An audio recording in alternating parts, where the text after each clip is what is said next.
গল্পের বাক্সবাই রোমানানুপুর এই চ্যানেলে আপনাদেরকে পড়ে শোনাচ্ছি শ্রী কৃষাণু বন্দ্যোপাধ্যায়ের লেখা রহস্যভেদী বাসব থেকে একটি রহস্য উপন্যাস পায়ে পায়ে মরণ। আজ শোনাচ্ছি উপন্যাসটির দ্বিতীয় অর্থাৎ শেষ খণ্ড। আর গল্প পাঠে আমি আপনাদের সাথে থাকব রোমানানুপুর। অরূপ দুশ্চিন্তায় ভেঙে পড়ল। ইন্সপেক্টরের ভাবভঙ্গিতে পরিষ্কার বুঝতে পারা গেছে টাকা চুরির ব্যাপারে তাকেই সন্দেহ করা হয়েছে। মিস্টার রায় যদি সত্যি খুন হয়ে থাকেন তবে হত্যাকারী হিসেবে নিশ্চিতভাবে সে চিহ্নিত হবে। কার্তিক ঘটক সদল বলে বিদায় নেবার আধ ঘণ্টাটা পরেই অরূপ বাড়ি থেকে বেরিয়ে পড়ল। এখন ঠান্ডা মাথায় বিষয়টিকে খুঁটিয়ে চিন্তা করা দরকার। ভোর হয়ে এলেও তখনও রাস্তায় লোকজন তেমন নেই বললেই চলে। মাঝে মধ্যে দু একটা ধাবমান গাড়ি চোখে পড়ছে। এই সময় তার মনে হলো রজনীর সঙ্গে দেখা করলে কেমন হয়। ওকে সমস্ত কথা বলা দরকার। দুজনের মিলিত চিন্তায় রহস্যজনক চুরির কোনো সূত্র আবিষ্কৃত হলেও হতে পারে। রজনী তার এক আত্মীয়ের বাড়ির সামনের দুটি ঘর ভাড়া নিয়ে থাকে। ভাই বোন নেই। বিধবা মাই তার সংসারের দ্বিতীয় প্রাণী। বিশেষ ডাকাডাকি করতে হলো না। রজনী জেগেছিল। তাড়াতাড়ি দরজা খুলে দিল। এখানে আগেও সে এসেছে, সুতরাং সংকোচের কোনো কারণ নেই। অরূপের ঝোড়ো কাকের মতো চেহারা দেখে রজনী বিস্মিত হল। গুরুতর কিছু ঘটেছে নিশ্চয়ই। বলল, কি হয়েছে? তুমি যেন কাল আমার জন্য অপেক্ষা করেছিলে। হ্যাঁ, 1 ঘন্টারও বেশি তোমার অপেক্ষায় দাঁড়িয়েছিলাম। কিন্তু কি হয়েছে বলো তো? তোমাকে কেমন নার্ভাস দেখাচ্ছে। গুরুতর ব্যাপার ঘটে গেছে। চাকরি তো যাবেই। শেষ পর্যন্ত পুলিশ না গ্রেপ্তার করে বসে আমায়। পুলিশ? যা ঘটেছে এবার অরূপ বলে গেল একে একে। সমস্ত শুনে দারুণ ভয় পেয়ে গেল রজনী। কি উত্তর দেবে ভেবে পেল না। দুজনেই চুপচাপ কিছুক্ষণ। শেষে হতাশ কণ্ঠে অরূপ বলল, এখন কি করা যায় বলো তো? তুমি কি কাউকে সন্দেহ করতে পারছো না? মিসেস নন্দী ছাড়া আমার ঘরে আর কেউ ঢুকেননি। তবে তাকে চোর হিসেবে মেনে নিতে মন চাইছে না। টাকাটা যে ওই সময় ওখানে থাকবে তা তো তার জানার কথা নয়। রমাপ্রসাদের অফিসে বহুবার যাতায়াত করেছেন মিসেস নন্দী। কাজে অফিসের সকলেই তাকে চেনে। মিস্টার রায় যদি সত্যি খুন হয়ে থাকেন তাহলে একজনের উপর আমার সন্দেহ হচ্ছে। মিস্টার রায় যদি সত্যি খুন হয়ে থাকেন তাহলে একজনের উপর আমার সন্দেহ হচ্ছে। পুলিশকে অবশ্য বলেছি সে কথা, কিন্তু তারা তাকে ধরতে পারবে কিনা সন্দেহ। লোকটি কে? অতঃপর বিনয় চালিহার নাটকীয়ভাবে অফিসে আগমন এবং রমাপ্রসাদের সঙ্গে সাক্ষাতের জন্য তার জেদাজেদি ইত্যাদি সমস্ত বলল অরূপ। চালিহার চেহারার বর্ণনা শুনে দ্রুত গলায় রজনী বলল, ওই কিম্ভূত কিমাক্কার লোকটাকে কাল রাত্রেও আমি দেখেছি। বলো কি? কোথায়? রাজেন্দ্র পার্কে যাত্রা ফেস্টিভ্যাল হচ্ছে।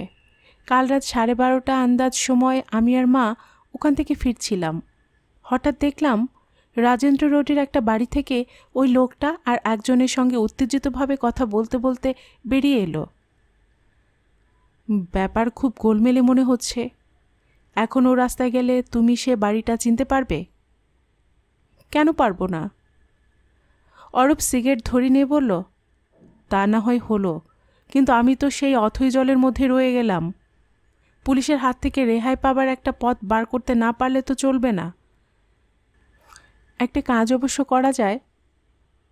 কি বলো তো?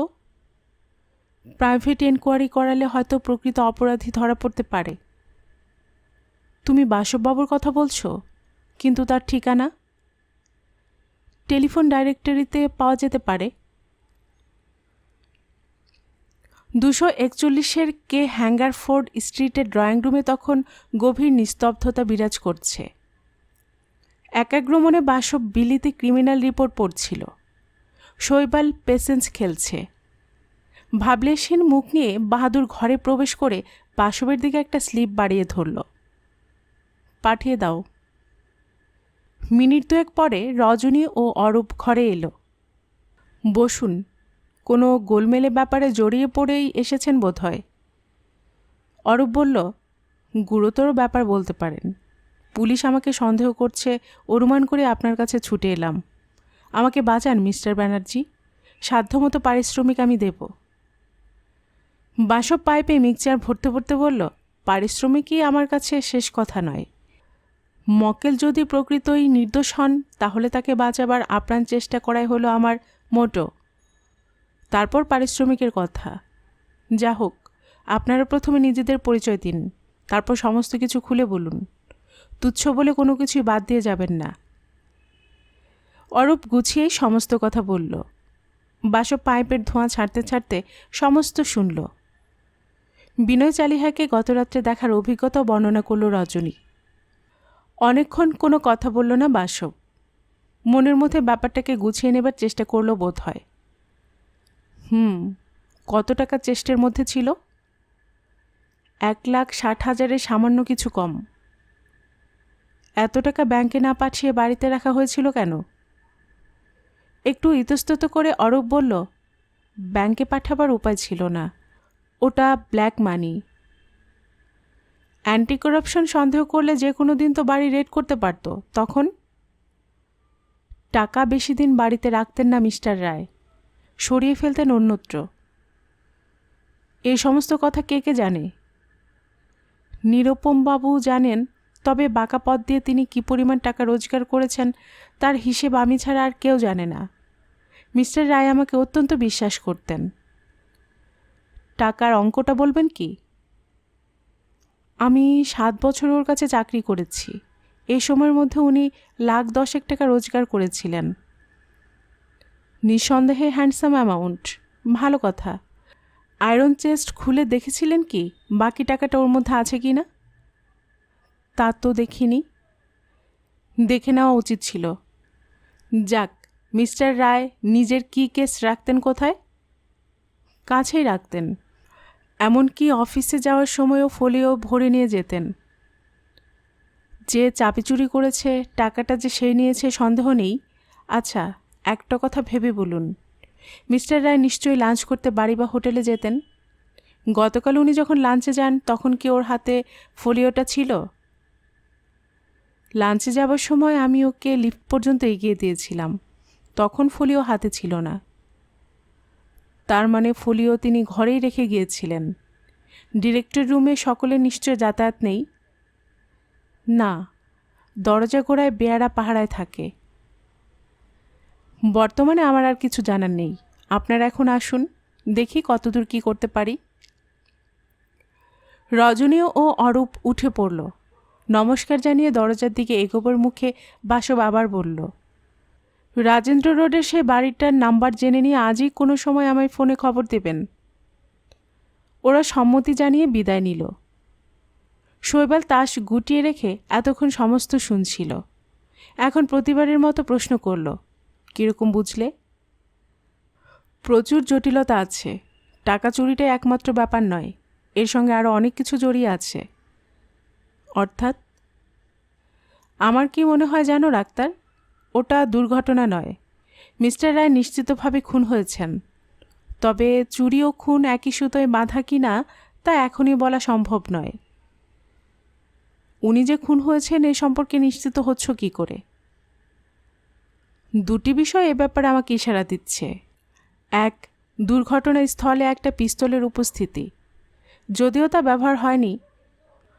2, ওই অসময়ে বিনয় চালিহার আগমন এবং পলায়ন। লোকটাকে আমি খুব সাধারণ চরিত্রের বলে মনে করতে পারছি না। ভেবে দেখো, সে একরকম বেপরোয়া ভঙ্গিতেই অফিসে মিস্টার রায়ের সঙ্গে দেখা করতে গিয়েছিল। তুমি এখন কিভাবে এগোতে চাও? আজ সন্ধ্যায় সংশ্লিষ্ট থানায় যাব। পুলিশের মতিগতির খবর নেওয়া দরকার। পোস্টমর্টেমের রিপোর্টও দেখতে চাইব। মিস্টার রায় সত্যি খুন হয়ে থাকলে স্বাভাবিকভাবে তার চাপ আমার মক্কেলের উপর এসে পড়বে। কাজে আমাকে ও ব্যাপারে ইন্টারেস্টেড হতেই হবে। আরও 2-4 কথার পর শৈবাল উঠে পড়ল। সন্ধ্যার মুখে কিন্তু এসো ডাক্তার, দুজনে একসঙ্গে থানায় যাব। সন্ধ্যার সময় কিন্তু ওদের যাওয়া হলো না। অন্য একটা কাজে বাসব খুব ব্যস্ত হয়ে পড়েছিল। থানায় পৌঁছল পরের দিন বেলা 9টায়। ওসির ঘরে দেখা হয়ে গেল হোমিসাইড স্কোয়াডের মিস্টার সামন্তর সঙ্গে।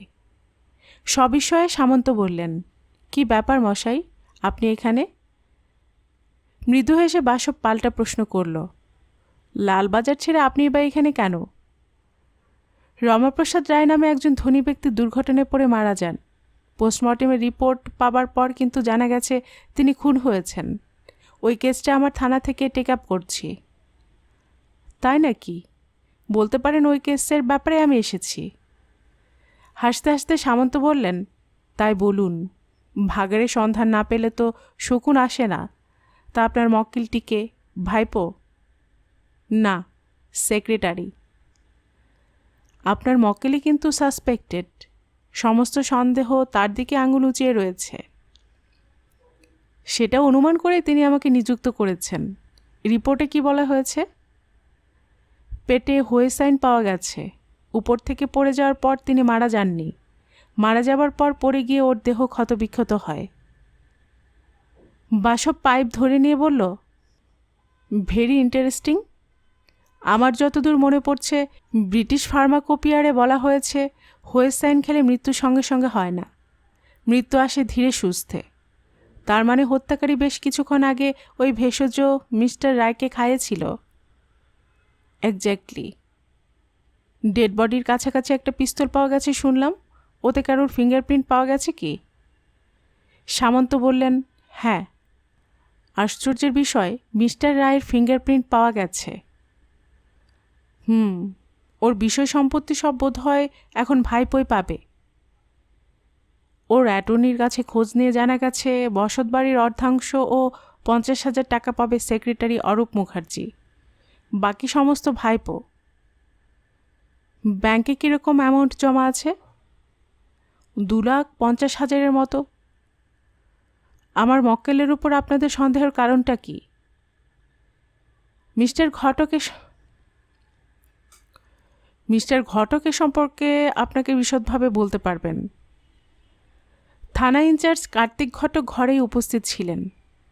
বাসবের সঙ্গে তার পরিচয় করিয়ে দিলেন সামন্ত।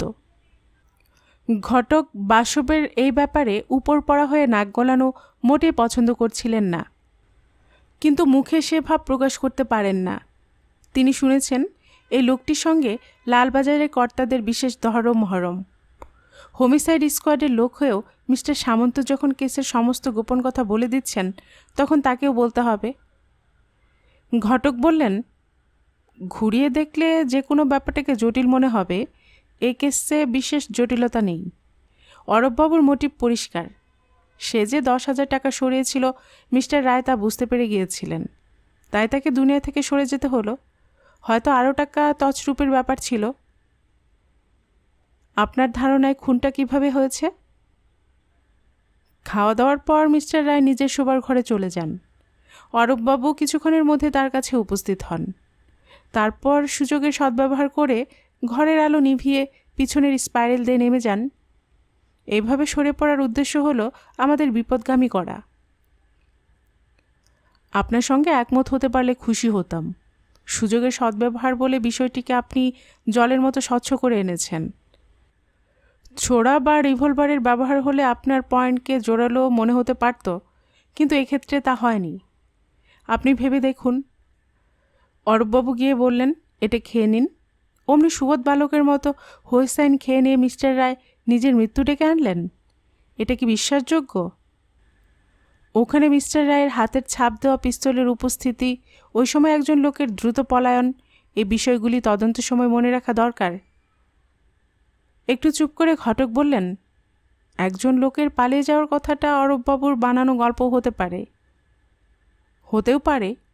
যাক, এ নিয়ে আর কথা বাড়িয়ে লাভ নেই। আপনি আপনার পথ ধরেই চলুন। তারপর সামন্তের দিকে ফিরে বাসব বলল, কোনো প্রমাণ না পেয়ে শুধুমাত্র সন্দেহের বশবর্তী হয়ে আমার মক্কেলকে গ্রেপ্তার করবেন না, এই অনুরোধ নিশ্চয়ই করতে পারি।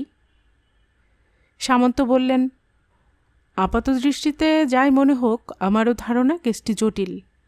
নিশ্চিন্ত থাকতে পারেন, প্রমাণ অভাবে কাউকে গ্রেপ্তার করা হবে না। বাসব আবার পাইপ ধরালো। পিস্তলটা কার নামে লাইসেন্স করা আছে সন্ধান পেয়েছেন?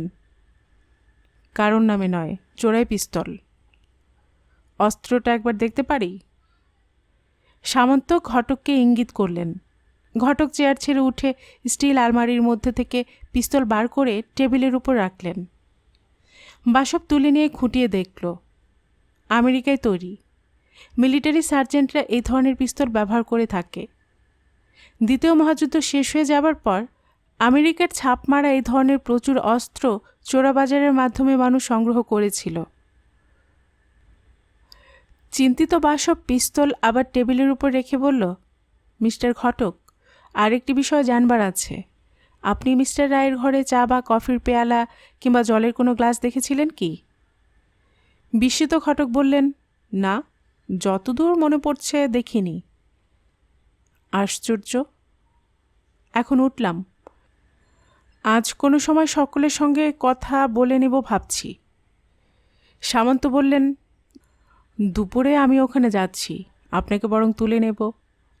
আমি সঙ্গে থাকলে আপনার সুবিধাই হবে। বেশ। স্পাইরেল যেখানে পেঁচিয়ে পেঁচিয়ে উপরে উঠে গেছে, বাড়ি সেই পিছন দিকে এসে বাসব দাঁড়ালো। মিনিট 10 হলো ও রমাপ্রসাদের বাড়িতে এসেছে। নিরুপম প্রাইভেট এনকোয়ারির কথা কিছু জানত না। মিস্টার সামন্তর মুখ থেকে শুনে কটমটিয়ে তাকিয়েছে অরূপের দিকে। অ্যাটর্নির মুখ থেকে উইলের বয়ান শোনার পর ওর মন মেজাজ একেবারেই ভালো নেই। কাকার কি ভীমরতি হয়েছিল? মাইনে করা একজন কর্মচারীকে এত অনুগ্রহ না দেখালে কি চলতো না? তারপর আবার ওই উটকো ঝামেলা দেখা দিল। বাসব খুঁটিয়ে দেখতে লাগলো চারধার। খুনের রাত্রে এখানে কেউ নেমে এসেছিল উপর থেকে। হত্যাকারী কি? হঠাৎ এক জায়গায় বাসবের দৃষ্টি আকৃষ্ট হলো। দুটো আধপোড়া সিগারেটের টুকরো পড়ে রয়েছে। এগিয়ে গিয়ে তুলে নিল। লেখা অংশ পুড়ে যাওয়ায় কোন ব্র্যান্ডের বুঝতে পারা গেল না। মনে হয় কেউ এখানে সিগারেট পুড়িয়ে কিছুক্ষণ সময় কাটিয়েছে। বাসব স্পাইরেল পেয়ে উপরে উঠল, আবার নেমে এলো। উল্লেখযোগ্য কিছুই চোখে পড়ল না। এবার ওর দৃষ্টি পড়ল বাউন্ডারি ওয়ালের সঙ্গে যুক্ত রডের পাল্লা লাগানো সরু মতো একটা দরজার উপর। মেথর যাতায়াতের পথ বোধ হয়। ওখানে কি একটা চকমক করছে যেন। জিনিসটা কিন্তু বিস্ময়ের উদ্রেক করে। বাসব হাতে তুলে নিয়ে দেখল ইঞ্চি আড়াই লম্বা কোনো হালকা ধাতুর তৈরি উড়ন্ত পাখি। কোটের কলারে অনেকে যা ব্যবহার করে তা কিন্তু নয়। মনে হয় অন্য কোনো কিছুর সঙ্গে আটকানো ছিল, খুলে পড়ে গেছে। পাখিটা পকেটস্থ করে বাসব ফিরে চলল। পার্লারে তখন মিস্টার সামন্ত ড্রাইভারকে জেরা করছেন। আপনি তাহলে সেদিন গাড়ি গ্যারাজে বন্ধ করেননি? আগে না, কর্তা বললেন, রাখাল, গাড়ি পটিকোতে থাক, গ্যারেজ করতে হবে না। রাতভর গাড়ি বাইরে ফেলে রাখার অর্থ কী? বোধহয় উনি রাত্রে কোথাও যাবেন স্থির করেছিলেন। কোথায় যেতে পারতেন বলে আপনার ধারণা? আগে তা তো বলতে পারবো না। এরপর নাইট গার্ড প্রেম বাহাদুরকে ডাকা হলো। সে রাত্রে নেপালি নন্দনটি তার ডিউটিতে উপস্থিত ছিল না, ফিরে এসেছিল পরের দিন বেলা 8টার সময়। সে অত্যন্ত কর্তব্যপরায়ণ। এই কার্যকলাপ তাই বিস্ময়ের উদ্রেক করছে। সামন্ত প্রশ্ন আরম্ভ করলেন, তোমার সাহেব যে রাত্রে মারা যান, তুমি ডিউটিতে অনুপস্থিত ছিলে কেন? আমি ছুটিতে ছিলাম সাহাব। দিনভর তো তোমার ছুটিই থাকে, রাত্রে সেদিন কি এমন কাজ পড়লো বলো তো? বড়া সাহেব আমায় ছুটি দিয়েছিলেন। তুমি না চাইতে তোমায় ছুটি দিলেন? হ্যাঁ। অদ্ভুত ব্যাপার, তিনি তোমায় হঠাৎ ছুটি দিলেন কেন? বাহাদুরের মুখে ভয় বা আশঙ্কার কোনো ছায়া নেই। সে সহজ গলায় বলল, বিকেলে অফিস থেকে ফিরে এসে বড় সাহেব আমাকে বললেন, আজ রাত্রে তোমার ছুটি। তারপর তিনি আমায় 5টা টাকা দিলেন। তুমি কি রাত্রে নিজের ঘরে ছিলে? না সাহাব, মৌলালিতে দেশের অনেক লোক থাকে, রাতটা সেখানে ছিলাম। সামন্ত বাহাদুরকে আর কোনো প্রশ্ন করলেন না। বাসব এতক্ষণ পাইপের ধোঁয়া ছাড়তে ছাড়তে প্রশ্ন শুনছিল। বাহাদুর চলে যাবার পর সামন্তর দিকে তাকিয়ে হাসল। রাখাল আর বাহাদুরের স্টেটমেন্ট আমাকে ভাবিয়ে তুলেছে। আপনার কি মত? ওরা মিথ্যে কথা বলেনি বলে মনে হয়। আচ্ছা, বাগানে পড়ে থাকা পিস্তলটায় সাইলেন্সার লাগানো ছিল কি? আপনাকে দেখানো হয়নি। সাইলেন্সারটা এখনও বিশেষজ্ঞদের কাছে রয়েছে। ওরা ওটা নিয়ে এত মাথা ঘামাচ্ছেন কেন? সাইলেন্সার লাগানো পিস্তল বড় একটা দেখা যায় না। সচরাচর ওটা রিভলভারের সঙ্গে যুক্ত দেখা যায়। প্রাথমিক পরীক্ষায় দেখা গেছে পিস্তল আমেরিকার হলেও সাইলেন্সার এখানকার তৈরি। প্রয়োজনীয় আরও কিছু জানার জন্য বিশেষজ্ঞরা পরীক্ষা চালিয়ে যাচ্ছেন। মিস্টার রায়ের খাস বেয়ারা নিশ্চয় আছে। তাকে একবার ডাকান না, কথাবার্তা বলে দেখি। মিস্টার সামন্তর ইঙ্গিতে কয়েক মিনিটের মধ্যে কার্তিক ঘটক রঘুয়াকে এনে উপস্থিত করলেন। উত্তরপ্রদেশের লোক হলেও বহুদিন এখানে থাকায় ভালো বাংলা বলতে পারে। এখন তাকে বিশেষ ভীত দেখাচ্ছে। হাত জোর করে এসে দাঁড়ালো। বাসব বলল, ভয় পাবার কিছু নেই। আমার প্রশ্নের ঠিক ঠিক উত্তর দাও। সাহেব সেদিন নিজের শোবার ঘরে গিয়েছিলেন কখন? খাওয়া দাওয়ার পর 10টা আন্দাজ সময়। তুমি তখন কোথায় ছিলে? কখন কি দরকার লাগে বলে আমি বারান্দাতে অপেক্ষা করছিলাম। সে সময় আর কেউ ঢুকেছিল ঘরে? ছোটবাবু গিয়েছিলেন। বাসব একটু থেমে বলল, তাদের কথাবার্তা তুমি শুনতে পেয়েছিলে? দরজা বন্ধ ছিল, পরিষ্কার কিছু বুঝতে পারিনি। বড়বাবু বোধ হয় বকাবকি করছিলেন। ছোটবাবু বেড়ে যাবার পর তুমি নিশ্চয়ই আরও কিছুক্ষণ ওখানে ছিলে। কোনো শব্দ টব্দ পেয়েছিলে ঘরের মধ্য থেকে? রঘুয়া একটু ভেবে বলল, ছোটবাবু বেড়ে যাবার পর কাচের গ্লাস রাখার শব্দ পেয়েছিলাম। তুমি এখন যেতে পারো, পরে তোমার সঙ্গে আবার কথাবার্তা হবে। রঘুয়া চলে যাবার পর বাসব বলল, একটা কাচের গ্লাস নিশ্চিতভাবে মিস্টার রায়ের ঘরে ছিল, নইলে রঘুয়া আওয়াজ শুনতে পেত না। পরে গ্লাসটা অদৃশ্য হয়ে যাওয়াটাকে আমি অত্যন্ত গুরুত্বপূর্ণ বলে মনে করছি। এমনও হতে পারে, সামন্ত বললেন, আর সেটাই স্বাভাবিক। হত্যাকারী যাবার সময় গ্লাসটা নিয়ে গেছে।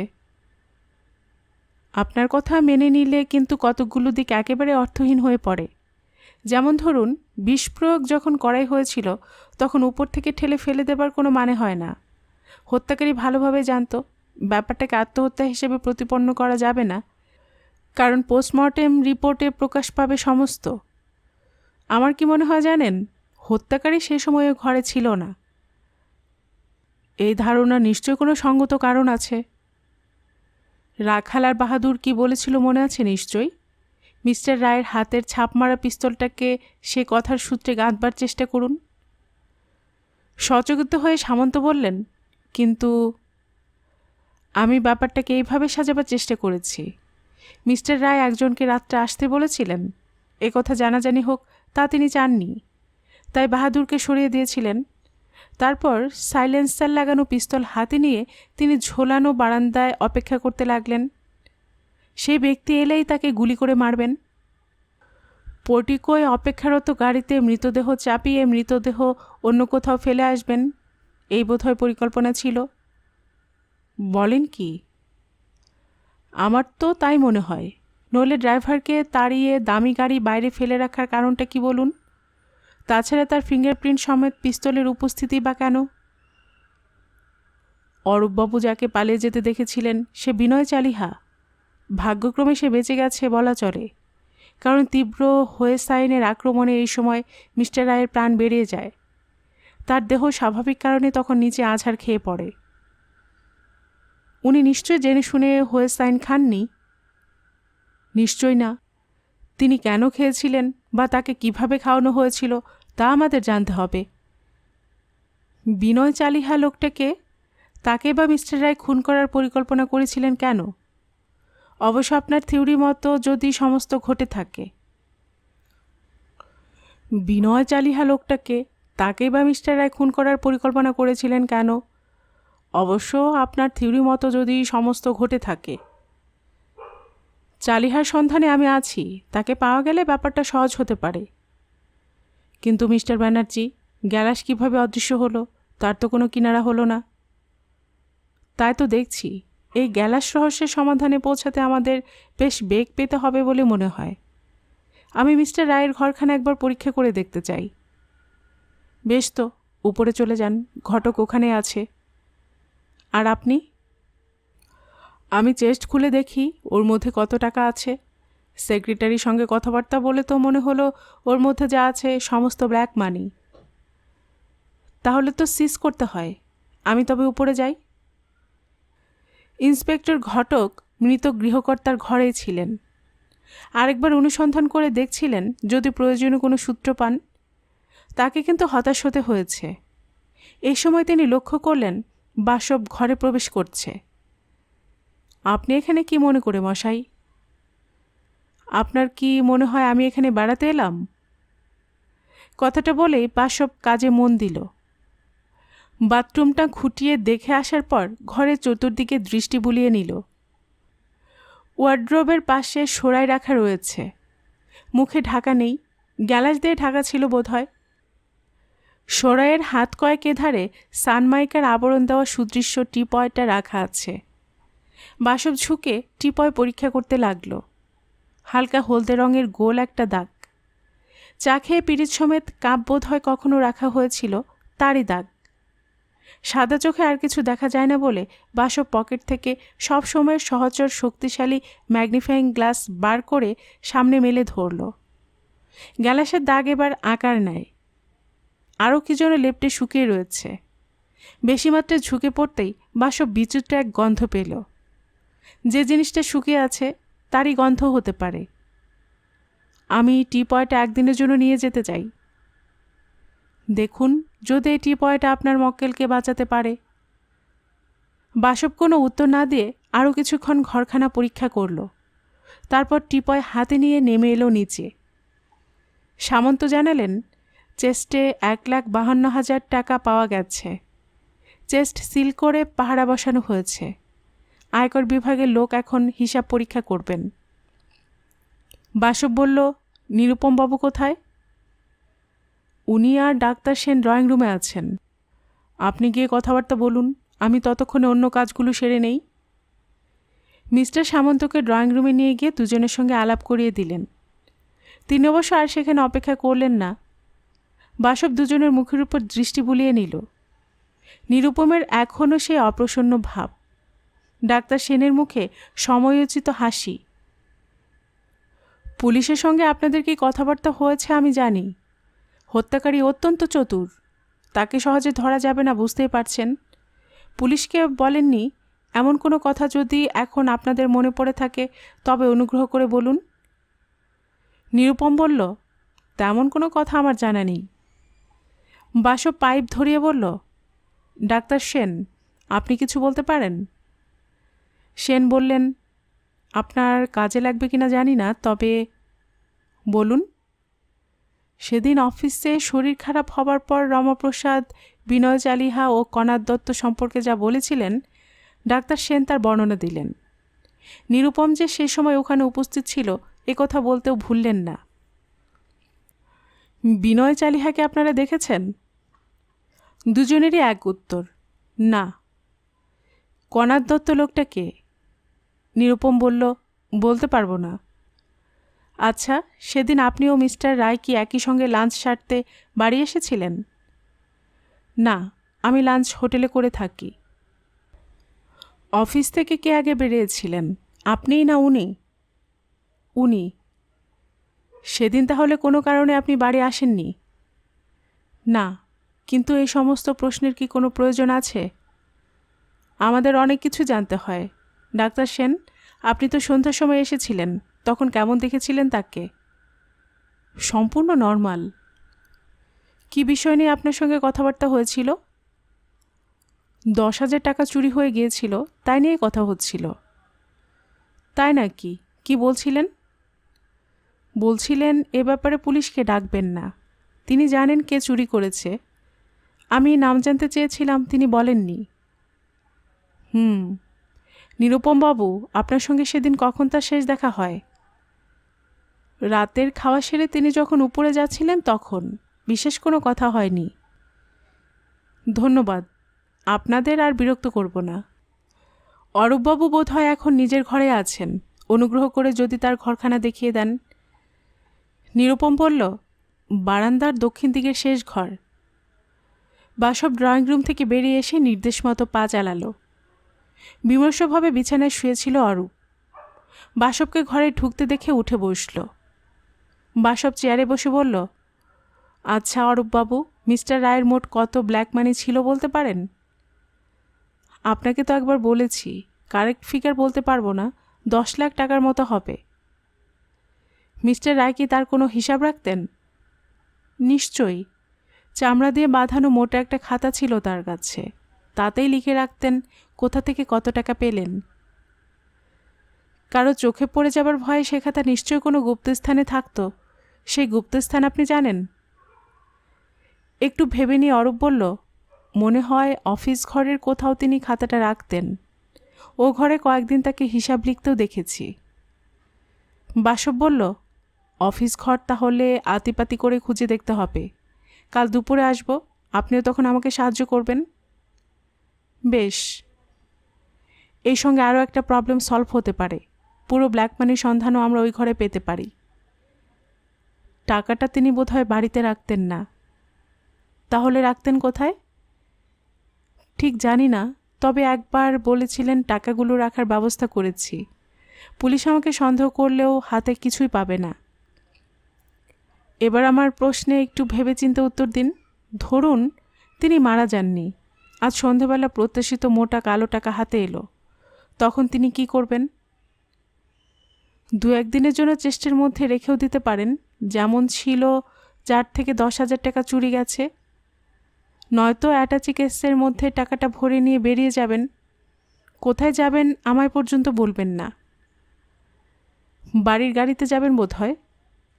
না, বিশেষত্ব ওখানেই, তিনি যাবেন ট্যাক্সিতে। অর্থাৎ কোথায় যাচ্ছেন রাখাল তা জানতে পারবে, তাই এই সাবধানতা। এখন আমি চললাম, বিন্দুমাত্র চিন্তা করবেন না, মনে তো হয় কেসটা আমি সলভ করে দিতে পারবো। বিনয় চালিহাকে রাজেন্দ্র রোডে যে বাড়ি থেকে বেরিয়ে আসতে দেখা গিয়েছিল তার ঠিকানা রজনী ফোন করে জানিয়ে দিয়েছিল বাসবকে। পরের দিন ভোরবেলা বাসব নির্দিষ্ট ঠিকানায় গিয়ে উপস্থিত হলো। বার কয়েক কলিং বেল বাজাতেই এক ভদ্রমহিলা দরজা খুলে বেরিয়ে এলেন। যুগপৎ বিস্ময় আর বিরক্তির মেশামেশি তার চোখে মুখে। বাসব বুঝতে পারল ইনি মিসেস নন্দী। কাকে চাই? আপনার সঙ্গে আমার দরকার আছে, রমাপ্রসাদ রায়ের হত্যা সংক্রান্ত ব্যাপারে কিছু কথা বলতে চাই। মিসেস নন্দীর মুখের ভাব এবার পাল্টে গেল। তিনি কাঁপা গলায় বললেন, আপনি কি পুলিশের লোক? বাসব নিজের পরিচয় দিয়ে বলল, আমাকে এড়িয়ে যাবার চেষ্টা করলে কিন্তু বেকায়দায় পড়তে হবে। লালবাজারে বিশেষ সমর্থন আমার পক্ষে আছে জানবেন। ভেতরে আসুন। বাসব মিসেস নন্দীর পিছু পিছু ভেতরে গেল। মিসেস নন্দী বললেন, মিস্টার রায়ের মার্ডার কেসে আমি আপনাকে কিভাবে সাহায্য করতে পারবো বুঝতে পারছি না। বুধবার রাত্রের কথা আপনার নিশ্চয়ই মনে আছে। বুধবার? মিস্টার রায়ের খুন হওয়ার রাত্রের কথা বলছি। বিনয় চালিহা ও আরেকজন লোকের সঙ্গে আপনি কি কথা বলছিলেন বলতে পারেন? বিনয় চালিহাকে? আপনি আমার কথা অস্বীকার করছেন? দৃঢ় গলায় মিসেস নন্দী বললেন, অবান্তর প্রশ্নের আর কি উত্তর দেব বলুন? খুন হওয়ার আগের সন্ধ্যায় মিস্টার রায়ের বাড়ির কাছে আরেকজন লোকের সঙ্গে দাঁড়িয়েছিলেন। অরূপবাবুকে দেখে ট্যাক্সি নিয়ে সরে পড়েন। কথাটা মিথ্যে? ব্যক্তিগত প্রয়োজনে আমি যেখানে খুশি যেতে পারি, অরূপবাবুকে দেখে অনর্থক সরে পড়বই বা কেন? বাসব কথা বললেও চোখ ঘুরছিল ঘরের চারধারে। ও এগিয়ে গিয়ে টেবিলের উপর থেকে ভ্যানিটি ব্যাগ তুলে নিয়ে বলল, এ কি, এখানকার ডেকোরেশনটা কোথায়? পড়ে গেছে কোথাও। আপনার আর কোনো প্রশ্ন আছে কি? দেখুন তো এই পাখিটা এখানে আটকানো ছিল কি না। বাসব পকেট থেকে কুড়িয়ে পাওয়া মেটালের পাখিটা বার করেছে। মিথ্যার আর জাল বুনবেন না, ওটা এখান থেকেই খুলেছে। হয়তো ভাবছেন জিনিসটা কোথায় পেলাম, তাই না? কুড়িয়ে পেয়েছি মিস্টার রায়ের বাড়ির পেছনের অংশ থেকে। এখানেই শেষ নয় মিসেস নন্দী, স্পাইরালের সিঁড়ির সাহায্যে যে আপনি মিস্টার রায়ের ঘরে পৌঁছেছিলেন তাও আমি বুঝতে পারছি। সিঁড়ি ও দরজার গায়ে আপনার একাধিক ফিঙ্গারপ্রিন্ট পাওয়া যাবে, যার... বাসবকে কথা শেষ করতে না দিয়ে মিসেস নন্দী বললেন, বিশ্বাস করুন আমি খুন সম্পর্কে কিছুই জানি না। উদ্ধত ভঙ্গি আর নেই। মহিলা বেশ ঘাবড়েছেন। বাসব মনে মনে হাসল। ওষুধ কাজ করতে আরম্ভ করেছে। যা জানেন তাই বলুন। সে এক অন্য ব্যাপার।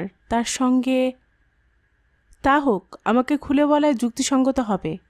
আপনি নিশ্চয় চাইবেন না পুলিশ এনে এখানে আমি উপস্থিত করি। ইতস্তত করে মিসেস নন্দী বললেন, শুনতে চাইছেন যখন বলছি। আপনার উপকার হবে বলে মনে হয় না। যখন দিল্লিতে থাকতাম কণাদ দত্তের সঙ্গে আমার ঘনিষ্ঠতা ছিল। তারপর 10 বছর পরে সেদিন মিস্টার রায়ের বাড়িতে তার সঙ্গে আমার হঠাৎ আবার দেখা। সন্ধ্যার সময় তার আস্তানায় গেলাম। সে আমায় বলল, মিস্টার রায় নাকি তার এক ধনী আত্মীয়কে খুন করে সমস্ত কিছু হাতিয়ে নিয়েছেন। এখন সে নিজের দাবি প্রতিষ্ঠা করতে চায়। আমার সহযোগিতা তার চাই। ঘন ঘন কণাদ দত্ত আমার কাছে আসা যাওয়া করতে লাগলো। সঙ্গে আসতো বিনয় চারিহা নামে একটা অদ্ভুত লোক। সে নাকি খুনের সাক্ষী। আমি খুব বিপন্ন বোধ করছিলাম, কিন্তু আমার কিছু করারও ছিল না। দত্তর পরামর্শ অনুসারে সেদিন সন্ধ্যার পর ফোন করলাম মিস্টার রায়কে। তাকে জানালাম তার বিপদের কথা এবং এই সম্পর্কে আমার সঙ্গে আলোচনা করতে চান কি না তা জানতে চাইলাম। তিনি রাজি হলেন। বললেন, রাত 10টার পর পেছনের ঘোরানো সিঁড়ি দিয়ে আমি যেন উপরে চলে আসি। দরজা খোলা থাকবে। আপনারা 3 জনই গেলেন বোধ হয়? না, এই নৈশ অভিযানের কথা চালিহার জানা ছিল না। আমি আর দত্ত গেলাম। সে নিচে দাঁড়িয়ে রইল। আমি গিয়ে তার সঙ্গে দেখা করলাম। কি কথাবার্তা হলো? উনি আমাকে প্রথমে এই ব্যাপার থেকে সরে দাঁড়াতে অনুরোধ করলেন। আমি অক্ষমতা জানালাম। শেষে স্থির হলো 50,000 টাকা দিয়ে রফা করতে রাজি আছেন। আগামীকাল বিকেলে রেড ফক্স রেস্টুরেন্টে দেখা করবেন। আমি ফিরে গেলাম। আর আমার কিছু জানা নেই। বিশ্বাস করুন, মিথ্যা কথা বলিনি। আপনি যখন গেলেন তখন মিস্টার রায় কী করছিলেন? সোফায় বসেছিলেন চুপ করে। ওয়ার্ড্রোবের পাশে একটা টিপয় লক্ষ্য করেছিলেন? ওয়ার্ড্রোবের পাশে তো নয়, টিপয় ছিল সোফার পাশে। একটা গ্লাস আর পেটপোটা বোতল রাখা ছিল তার উপর। তার মানে পরে কেউ টিপয়টা সরিয়ে রেখেছিল। গ্লাস আর বোতলটা অদৃশ্য হয়েছে ওই সময়। ভালো কথা। দত্ত আর চালিহাকে কোথায় পাব? রিপন স্ট্রিটের ওরিয়েন্ট হোটেলে। ধন্যবাদ, এখন চলি। গাড়ি সঙ্গে ছিল। ওখান থেকে বেরিয়ে বাসব ওরিয়েন্ট হোটেলে গিয়ে উপস্থিত হলো। এনকোয়ারি থেকে জানা গেল কণাদ দত্ত গতকাল হোটেল ছেড়ে গেছেন। চালিহা আছেন। তার ঘরের নম্বর 33। 33 নম্বর ঘর তেতলায়।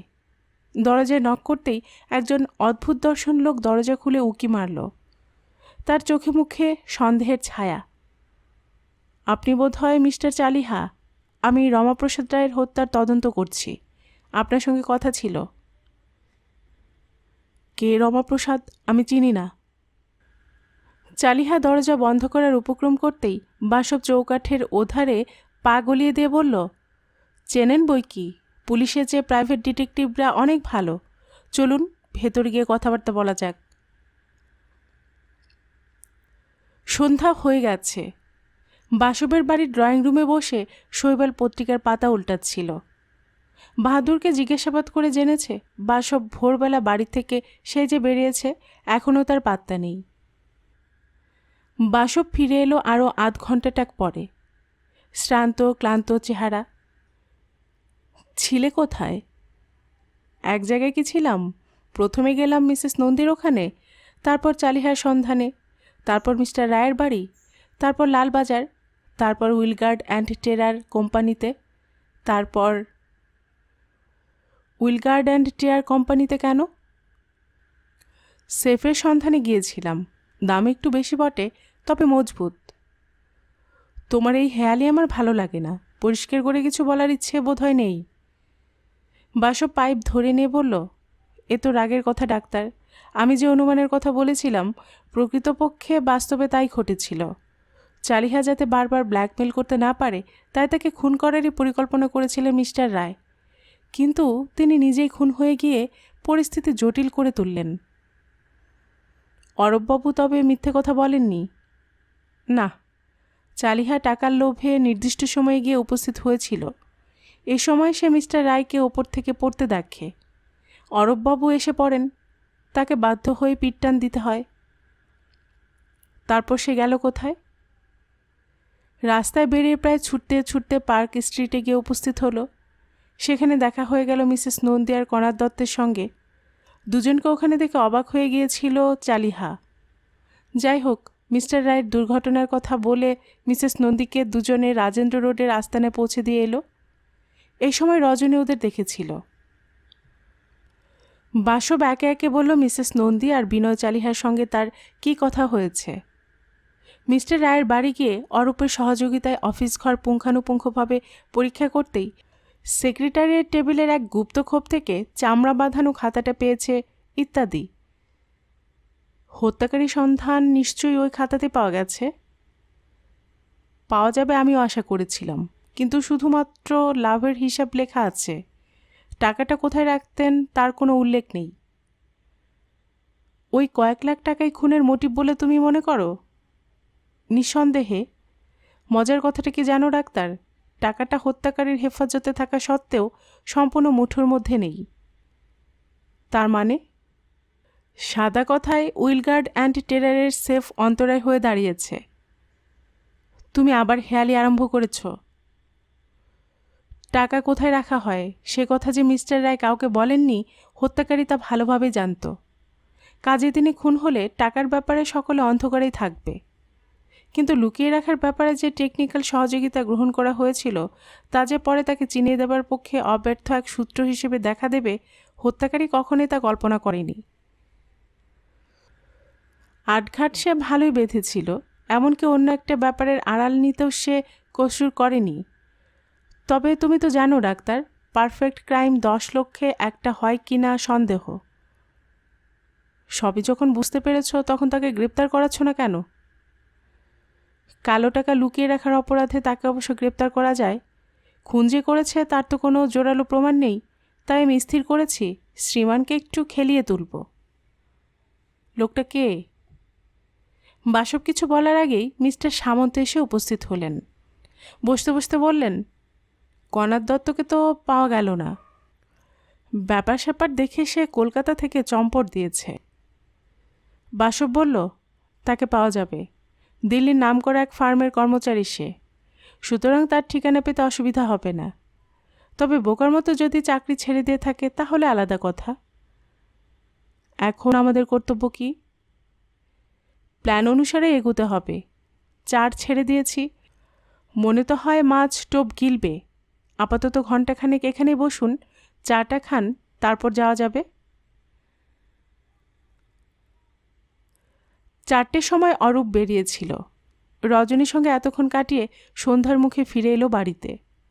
এখন আর কিছু করার নেই। একটা সিগারেট ধরিয়ে জানলার সামনে কিছুক্ষণ দাঁড়িয়ে রইল।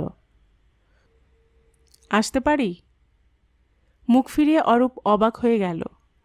দরজা গোড়ায় দাঁড়িয়ে রয়েছে নিরুপম। মুখে অধ্যত্বের পরিবর্তে কেমন কিন্তু কিন্তু ভাব। আসুন।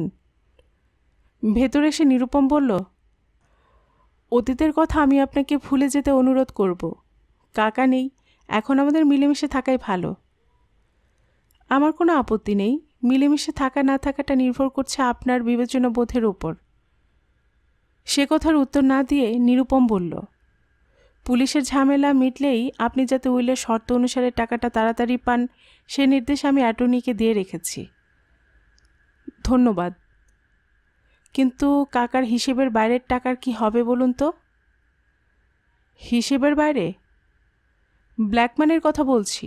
ওই কয়েক লাখ টাকা তো এখন আমরাই ভাগযোগ করে নিতে পারি। অরূপ এবার নিরুপমের প্রকৃত উদ্দেশ্য বুঝতে পারল। টাকাটার সন্ধান পেয়েছেন নাকি? তার সন্ধান তো আপনার কাছে।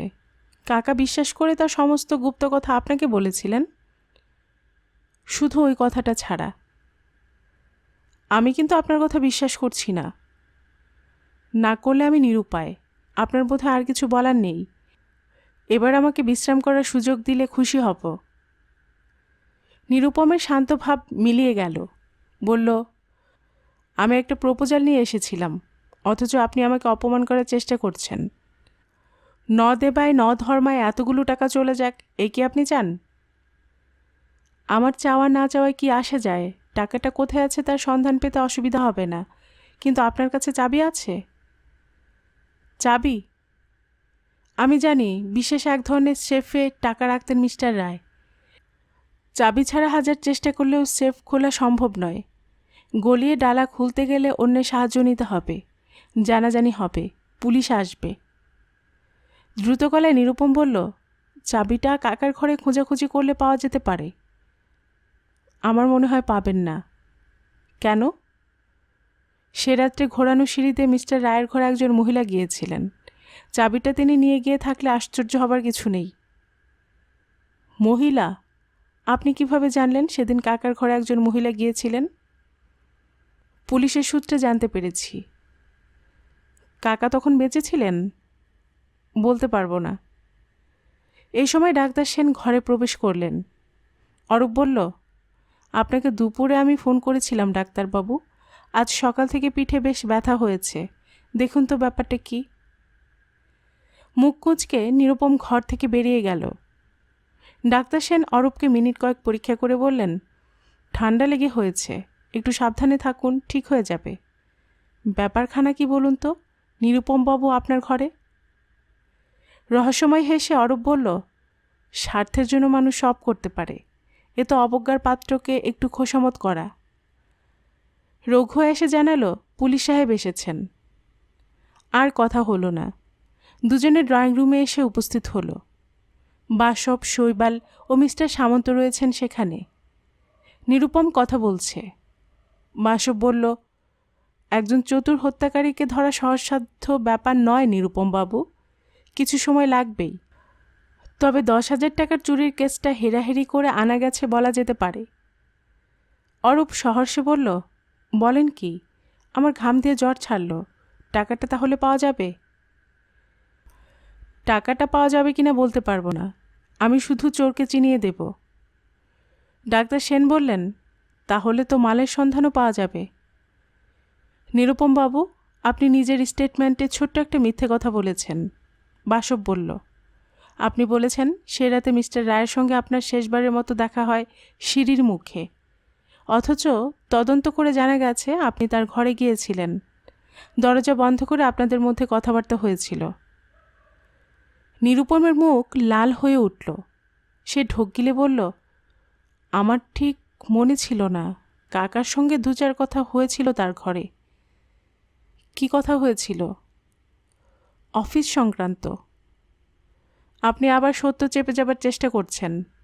মিস্টার রায় আপনাকে কি বলেছিলেন আমরা জানি। রঘু বাইরে থেকে সমস্ত শুনেছিল। প্রথমে স্বীকার না করলেও পরে চাপে পড়ে তাকে সব কথা বলতে হয়েছে। আপনি কি বলতে চাইছেন? টাকাটা কিভাবে এবং কে চুরি করেছে মিস্টার রায় বুঝতে পেরে গিয়েছিলেন। কাঁচা কাজ করলে ধরা পড়তেই হয়। নিরুপম ক্রুদ্ধ গলায় বলল, আপনি অধিকারের সীমা পেরিয়ে যাচ্ছেন মিস্টার ব্যানার্জি। নিজেদের টাকা আমি চুরি করতে যাব কেন? যেহেতু অসম্ভব খরচ মিট আপ করার জন্য আপনার টাকাটা দরকার ছিল। পুলিশ আপনার গতিবিধি অনুসন্ধান করে দেখেছে। কোম্পানি থেকে যে অ্যালাউন্স পেতেন তাতে আপনার চলতো না। বাড়তি টাকা সংগ্রহের জন্য মরিয়া হয়ে উঠেছিলেন। মুখ সামলে কথা বলবেন। নিজের মক্কেলের স্বার্থ রাখতে গিয়ে পাগলের মতো যাতা বলছেন কেন? নিশ্চিত না হয়ে কাউকে চিহ্নিত করা আমার স্বভাব বিরুদ্ধ। আজ দুপুরে বাড়ির এবং অফিসের সমস্ত বেয়ারাকে থানায় ডেকে পাঠানো হয়েছিল জানেন বোধহয়। তখন প্রকৃত তথ্য জানা গেছে। মিস্টার রায় লাঞ্চে বেরিয়ে যাবার পরই আপনি তার ঘরে ঢুকেছিলেন। বেয়ারা লক্ষণ তার সাক্ষী, এবং তার ফোলিও ব্যাগ থেকে ডুপ্লিকেট চাবি সংগ্রহ করে আপনার উদ্দেশ্য ছিল। তারপর বাড়ি এসে অরূপবাবুর কাজ করার ঘরে চাবি খুলে ঢুকেন। বাড়ির 2জন বেয়ারা আপনাকে ঘরে ঢুকতে এবং বেরোতে দেখেছে। নিরুপম গুম হয়ে বসে রইল। মিস্টার সামন্ত বললেন, গোলমাল এড়াবার একটা পথ আছে। টাকাটা বাঁকা পথের, ওটা আমাদের হাতে তুলে দিন। নিরুপম কিছু বলতে পারল না। ঘরে এক অস্বস্তিকর অবস্থা বিরাজ করতে লাগল। পরের দিন সন্ধ্যার পর ভিক্টোরিয়া মেমোরিয়ালের বাগানে কিছুক্ষণ সময় কাটিয়ে রজনী ও অরূপ হাঁটতে হাঁটতে ভবানীপুরের দিকে যাচ্ছিল। গতকাল রাত্রে চোর ঢুকে মিস্টার রায়ের শোবার ঘর উলটপালট করে গেছে। ওদের কথা হচ্ছিল সেই নিয়েই। রজনী বলল, পুলিশ পাহারা সরিয়ে না নিলে চোর কখনোই ঢুকতে পারত না। চিরকাল তো পুলিশ পাহারা দেবে না, আমি অন্য কথা ভাবছি। চোর আলমারি খুলেছিল অথচ কোনো দামি জিনিস নেয়নি।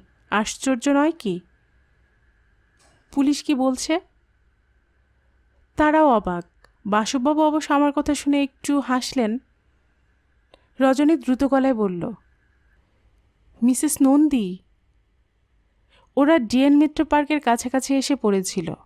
অরূপ দেখল পার্কের সামনে কেমন জড়সড়ভাবে তিনি দাঁড়িয়ে রয়েছেন। চালিহা কয়েক হাত এগিয়ে গেছে বাস স্টপের দিকে। দুজনে পা চালিয়ে মিসেস নন্দীর সামনে গিয়ে উপস্থিত হলো। তখন বুঝতে পারা গেল তার চোখে মুখে রীতিমতো ভয়ের চিহ্ন। কি হয়েছে? হাসবার চেষ্টা করে মিসেস নন্দী বললেন, কিছু হয়নি, চালিহার সঙ্গে কথা বলছিলাম। আপনাকে দেখে কিন্তু খুব নার্ভাস মনে হচ্ছে। ব্যাপারটা হয়তো আমার ভুলও হতে পারে। কিসের ভুল? কাল থেকে একটা লোক আমার পিছু নিয়েছে। আমি যেখানে যাচ্ছি সেও যাচ্ছে। অপর ফুটপাথে তাকিয়ে দেখুন, ডোরাকাটা হাওয়ায় শার্ট পরা ওই লোকটা। রজনী ও অরূপ অপর পারে তাকিয়ে দেখল একটা মোটর পার্টসের দোকানের সামনে ডোরাকাটা হাওয়ায় শার্ট পরা একজন লোক নির্বিকার ভঙ্গিতে সিগারেট টেনে চলেছে। তাকে গুন্ডা শ্রেণীর লোক বলে মনে হলো না, বেশ শান্তশিষ্ট চেহারা। রজনী বলল, এ তো ভালো কথা নয়। আপনি ভবানীপুর থানায় এক্ষুনি গিয়ে সমস্ত কথা বলুন। মিসেস নন্দী বললেন, আজ রাতটা দেখি, কাল থানায় যাব। আপনারা কোথায় চললেন? অরূপ বলল, রজনী বাসায় ফিরছে।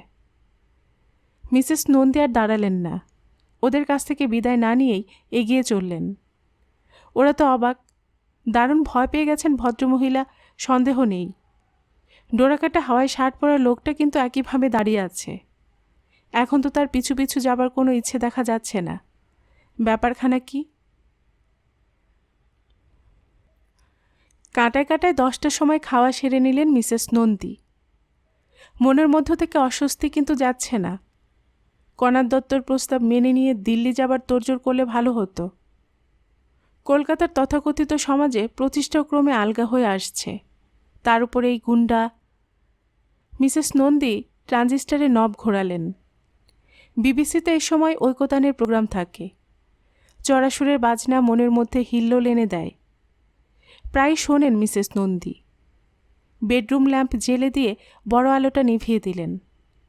তারপর বোধহয় মিনিট 10ও কাটেনি, দরজায় কে নক করল। ফুল ভলিউমে রেডিও বাজতে থাকলে অবশ্য শুনতে পেতেন না। এত রাতে আবার কে এলো? মিসেস নন্দী একইভাবে বসে রইলেন। আবার নক করলে সাড়া দেবেন। মিনিট খানেক পরেই দরজায় দীর্ঘস্থায়ী করাঘাত হলো। কণাদ দত্ত কি? কে? বাইরে থেকে উত্তর এলো, দয়া করে দরজা খুলুন, আমি লালবাজার থেকে আসছি। এত রাত্রে কি দরকার? মিস্টার সামন্ত পাঠিয়েছেন, দরজা খুলুন, সব বলছি। কিছুটা নিশ্চিন্ত হয়ে মিসেস নন্দী গিয়ে দরজা খুললেন। সঙ্গে সঙ্গে একটা কাণ্ড ঘটে গেল। আগন্তুকের এক ধাক্কায় তিনি কয়েক হাত দূরে আছড়ে পড়লেন। চেয়ারের একটা কোণ শরীরের একাংশে বিঁধল। কোঁকিয়ে উঠলেন মিসেস নন্দী। ঝটিতে দরজা বন্ধ করে দিয়ে আগন্তুক বলল, চেঁচামেচি করবেন না, আমি যা বলি মন দিয়ে শুনুন। গলার আওয়াজ কেমন চেরা চেরা, ইচ্ছাকৃত হয়তো। মুখ একেবারেই দেখা যাচ্ছে না, রুমাল বা ওই জাতীয় কিছু দিয়ে চোখ পর্যন্ত ঢাকা। ঘরে হালকা আলো থাকার দরুন আরও সুবিধাই হয়েছে তার। ভয়ে আদমরা মিসেস নন্দী কোনো রকম উঠে দাঁড়াবার চেষ্টা করে বললেন, কে আপনি? কি চান? চাবিটা চাই। কোন চাবি? মিস্টার রায়ের ঘর থেকে সেদিন যে চাবিটা নিয়ে এসেছেন। আমি তো কোনো চাবি। মিথ্যা কথা বলবেন না, লকারের চাবিটা আমায় দিন। অনুনয়ে ভেঙে পড়লেন মিসেস নন্দী। বিশ্বাস করুন, আমি কোনো চাবির কথা জানি না।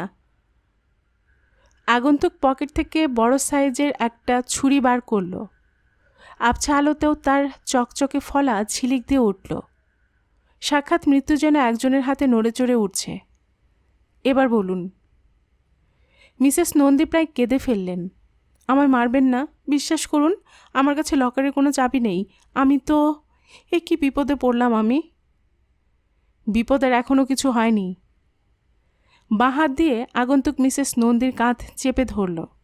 তারপর ছুরিটা চিবুকের একটু নিচে ঠেকিয়ে বলল, মিথ্যেবাদী মেয়ে মানুষ, কেঁদে কোকিয়ে পার পাবে ভেবেছ? চাবিটা বার করে দাও, নইলে আমি তোমাকে খুন করে রেখে যাব। আর চাপতে পারলেন না। ফুপিয়ে ফুপিয়ে কেঁদে উঠলেন মিসেস নন্দী। পরিষ্কার বুঝতে পারলেন সাধ্য সাধনা করেও লোকটার হাত থেকে রেহাই পাবার কোনো সম্ভাবনা নেই।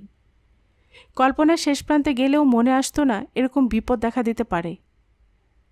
আগন্তুক আর কথা বাড়াল না।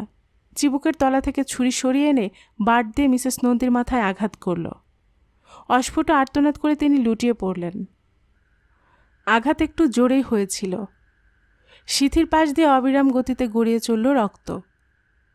আগন্তুক এবার ড্রেসিং টেবিলে ড্রয়ার খুলে খোঁজাখুঁজি করল। সেখানে অভীষ্ট বস্তু না পেয়ে খাটের গদি ইত্যাদি উল্টে পাল্টে দেখল। তারপর ঘরের চার ধার লণ্ডভণ্ড করে দিল। অর্থাৎ যেখানে যা ছিল নির্মমভাবে সরিয়ে দেখে নিল। বাকি রইল শুধু আলমারি। চাবি পাওয়া গেল ভ্যানিটি ব্যাগের মধ্যে। আগন্তুক দ্রুত হাতে আলমারি খুলে ফেলল। শাড়ি ব্লাউজ সমস্ত ফেলতে লাগলো টেনে টেনে। প্রতিটি তাক আঁতি পাতি করে খুঁজল, কিন্তু লকারে চাবি পাওয়া গেল না। নিদারুণ হতাশায় ভেঙে পড়ল আগন্তুক। মূর্ছিতা মিসেস নন্দীর দিকে একবার তাকালো। মরে যায়নি তো? আর এখানে কিছু করার নেই। উটকো কোনো বিপদ আসার আগেই স্থান ত্যাগ করা বুদ্ধিমানের কাজ।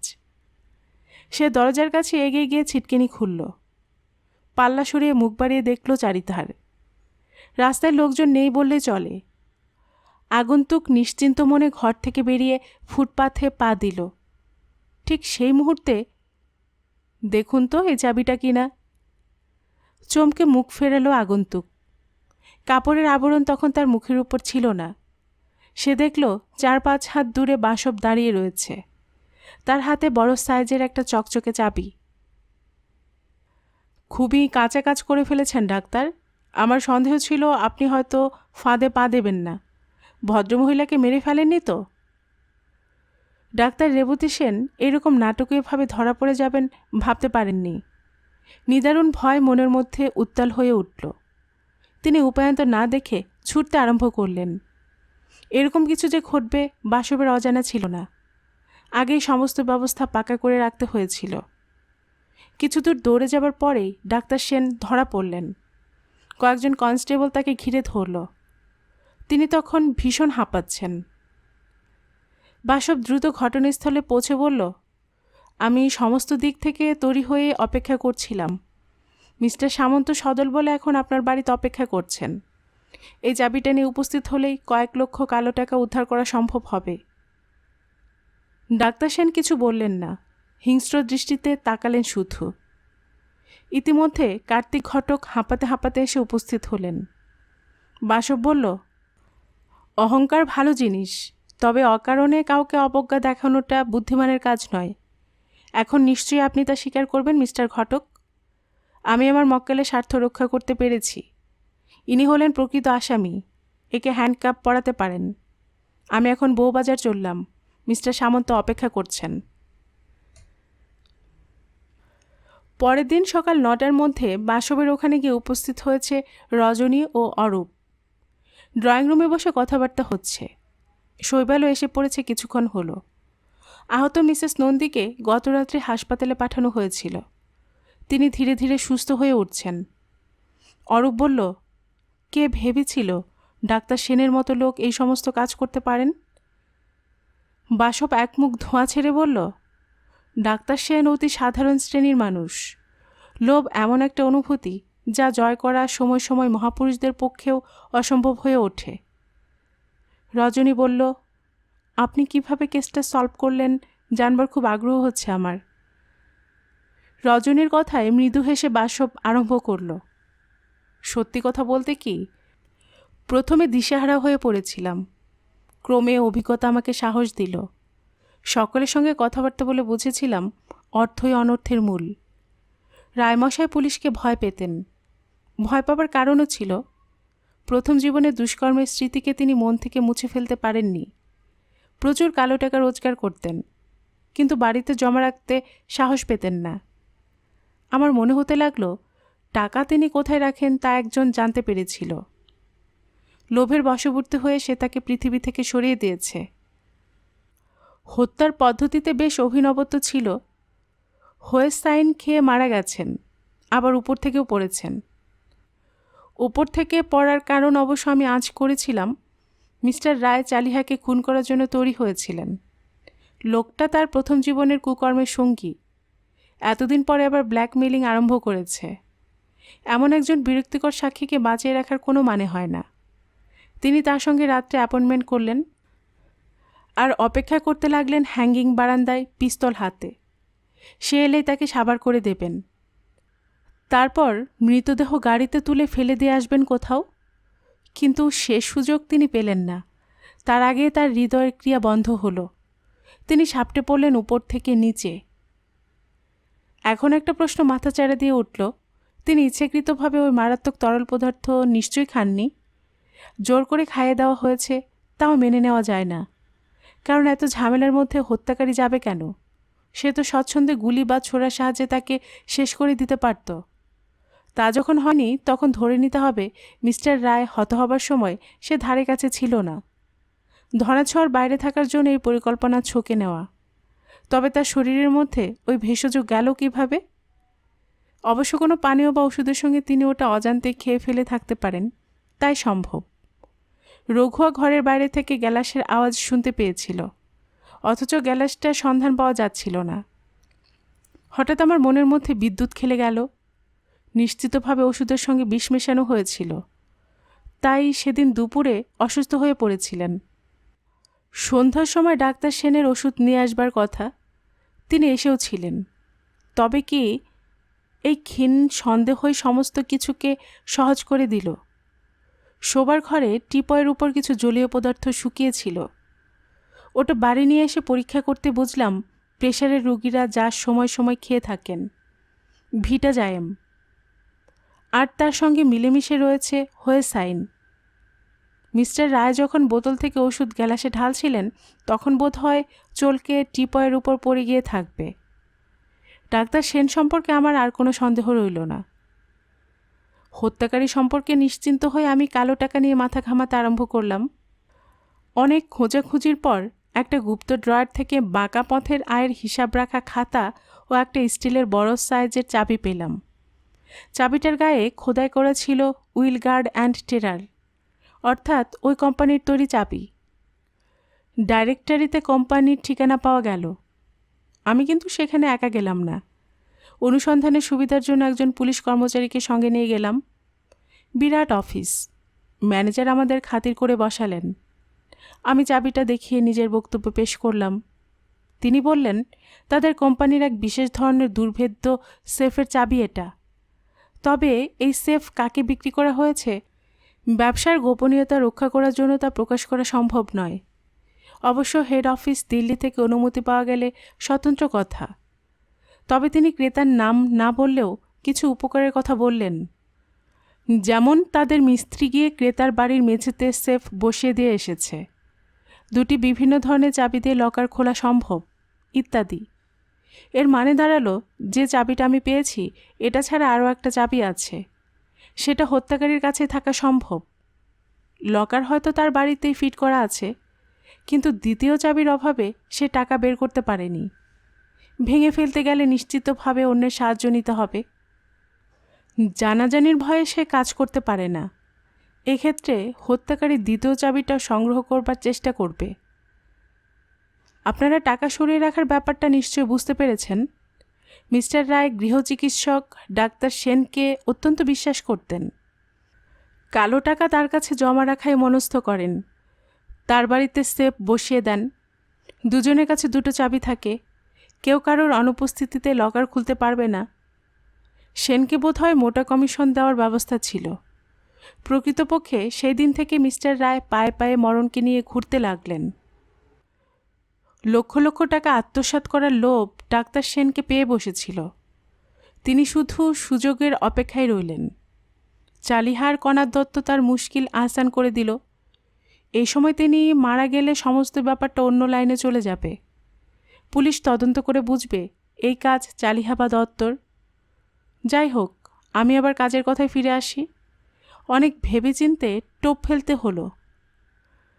অরূপবাবুকে লকারের কথা জানিয়ে বললাম তিনি যেন প্রচার করেন চাবিটা আছে মিসেস নন্দীর কাছে। প্রসঙ্গক্রমে লোভী নিরুপম বাবুকে কথাটা বলা হলো। ডাক্তার সেনকে বলার প্রয়োজন পড়ল না, কারণ তিনি অরূপবাবুর ঘরে ঢোকার সময়ই কথাটা শুনলেন।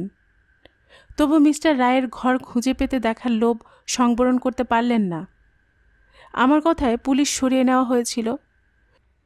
ডাক্তার সেন দুরন্ত রিস্ক নিয়ে তল্লাশি চালালেন, কিন্তু কাজ হলো না।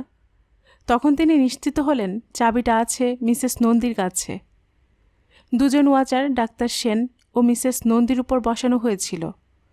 তারা সবসময় চোখে চোখে রাখছিল দুজনকে। ডাক্তার সেন মিসেস নন্দীর ঘরে ঢুকতেই আমরা ফোনে খবর পেলাম। সঙ্গে কিছু পুলিশ কর্মচারী নিয়ে আমি ভবানীপুর চলে এলাম। মিস্টার সামন্ত সদল বলে গেলেন বউবাজারে সেনের বাড়ি। তারপর কি হয়েছে আপনারা জানেন। অরূপ বলল, গ্যালাস আর বোতল কিভাবে অদৃশ্য হয়েছিল তা বললেন না তো। মনে হয় কাছাকাছি তিনি ছিলেন। মিসেস নন্দীকে ঘোরানো সিঁড়িতে উঠতে নামতে দেখেছেন। মিস্টার রায় ওপর থেকে পড়ার পরই তিনি ওই পথ দিয়ে গিয়ে গ্যালাস আর বোতলটা সরিয়ে নেন। সরিয়ে নেওয়া দরকার ছিল, কারণ ওই দুটোই তাকে ধরিয়ে দেওয়ার সহায়ক।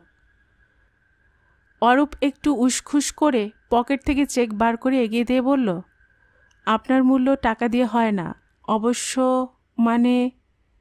বাসব চেকটা হাতে নিয়ে বলল, এত সংকোচ করছেন কেন? চমৎকার অঙ্ক সাজিয়েছেন, ধন্যবাদ। এবার আমরা উঠি। চাটা না খেয়ে উঠবেন এটা কীরকম? ডাক্তার, দেখো তো বাহাদুর এত দেরি করছে কেন? শৈবাল সোফা ছেড়ে উঠল। গল্পের বাক্সবাই রোমানানুপুর এই চ্যানেলে এতক্ষণ আপনারা শুনছিলেন শ্রী কৃষাণু বন্দ্যোপাধ্যায়ের লেখা রহস্যভেদী বাসব থেকে একটি রহস্য উপন্যাস পায়ে পায়ে মরণ এর শেষ খণ্ড। আর গল্প পাঠে আমি আপনাদের সাথে ছিলাম রোমানানুপুর। আপনারা যারা এই চ্যানেলে নতুন গল্প শুনছেন, আপনাদের সুবিধার্থে আর একটি বিনীত অনুরোধ, যদি আপনারা আরও এমন গল্প উপন্যাস শুনতে চান তবে নিচে লাল সাবস্ক্রাইব বাটনে ক্লিক করে রাখুন ও লাইক করে রাখুন। এতে এই চ্যানেলের ভিডিওগুলি খুঁজে পেতে আপনাদের সুবিধা হবে। আর পাশে থাকা ঘন্টা বাটনটি চেপে রাখুন, যাতে নতুন গল্প দেওয়ার সাথে সাথে আপনাদের কাছে নোটিফিকেশন চলে যায়। খুব ভালো থাকুন সবাই।